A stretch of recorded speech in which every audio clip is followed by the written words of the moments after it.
नमस्कार शेतकरी मित्रांनो, तर आज आपण पाहू शकता आमच्या बागेतले केशर आंबे आपण काढलेले आहेत.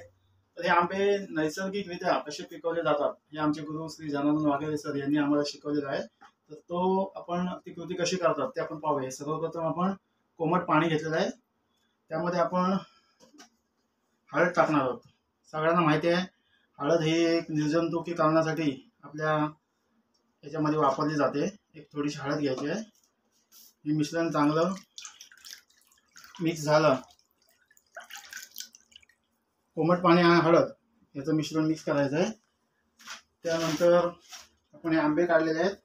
सर्वप्रथम याचे देठ आहेत ते थोडेसे कट करायचे आहेत आणि आंबा असा त्या कोमट पाण्यामध्ये असं बुडवायचे आहेत थोडा वेळ.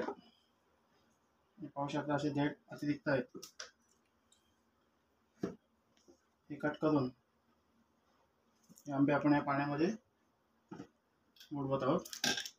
काही वेळ झाल्यानंतर त्यांना मस्त असं स्वच्छ हाताने धुवून घ्यायचं आहे. हळद ही या आंब्यांवर असलेले सगळे जंतू याचं निर्जंतुकीकरण करते आणि हे आंब्याचे काढून स्वच्छ कपड्याने पुसून किंवा वाळत घातले तरी पण चालतील.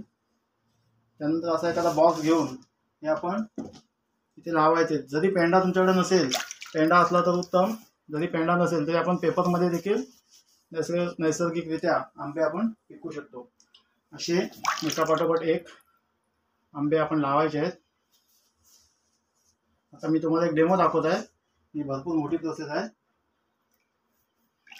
सगळ्यांचा ही पद्धत अवलंबली तर एक नैसर्गिकरित्या पिकवलेले आंबे घरच्या घरी आपल्याला मिळू शकतील आणि विदाऊट केमिकल आपण या आंब्यांचा आस्वाद घेऊ शकतो. आता आपण 4 आंबे इथे ठेवलेले दाखवतात इकडं, आणि त्याच्यावरती अशा पद्धतीचा एक पेपर ठेवून आपण अशी लेअर पॅक करायची. ही पूर्ण लेअर आता इथे आपण 4 आंबे ठेवलेले आहेत, तेवढे बसतील तेवढे आंबे ठेवायचे.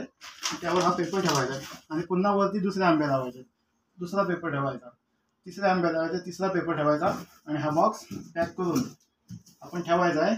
एक 7 ते 8 दिवसांनी नैसर्गिकरित्या सर्व आपले आंबे पिकलेले मिळतील आणि आपण नॅचरल आंब्याचा आस्वाद घेऊ शकतो. जय बळीराजा.